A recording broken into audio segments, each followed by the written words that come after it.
CIST, une actrice solaire, une âme joyeuse qui est décédée ce vendredi 12 août selon son agent, Anesh a fini par succomber à ses blessures après un accident de voiture très violent qui avait enflammé son véhicule, et 6 jours de coma.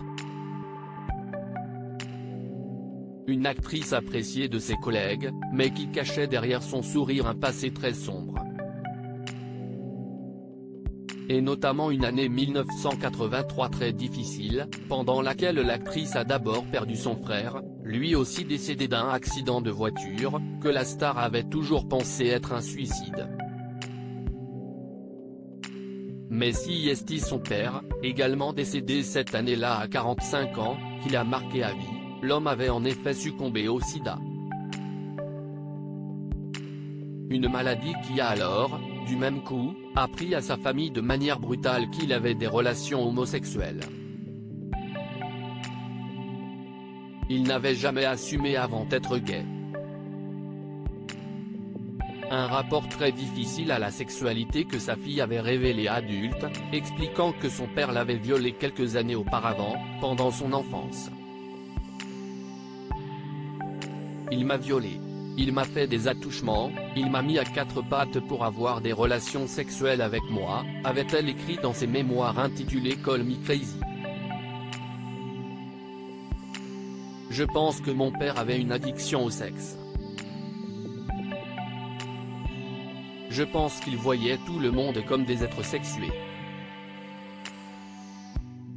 Le poids de la religion dans une famille conservatrice, des mots forts, qui confirment ce qu'elle avait déclaré dans une autre interview, « Nous n'avons jamais dit la vérité une seule fois dans ma famille. Nous étions pauvres, mais nous disions que nous étions riches. Nous nous écroulions, mais nous disions que nous étions des bons chrétiens. Nous avions un père qui vivait une double vie, mais nous faisions comme si tout allait bien. »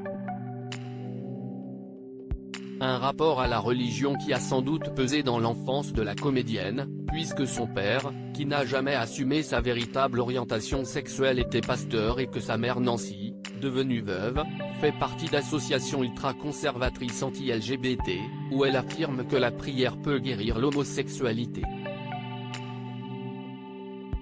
Une théorie infondée, bien sûr, qui avait provoqué la rupture entre elle et sa fille. En effet, Anesh, avant d'avoir plusieurs relations avec des hommes, a été en couple durant 3 ans avec une femme très connue, Ellen DeGeneres. Une liaison que Nancy, qui n'a jamais reconnu les abus dont sa fille a été la victime enfant, aurait décrit comme la trahison d'un vœu tacite, « Nous n'aurons jamais rien à voir avec les homosexuels ». Quelques années plus tard, elle aurait ensuite affirmé publiquement que ses prières avaient causé leur rupture, provoquant la fureur de sa fille, qui avait fini par couper les ponts définitivement en 2015.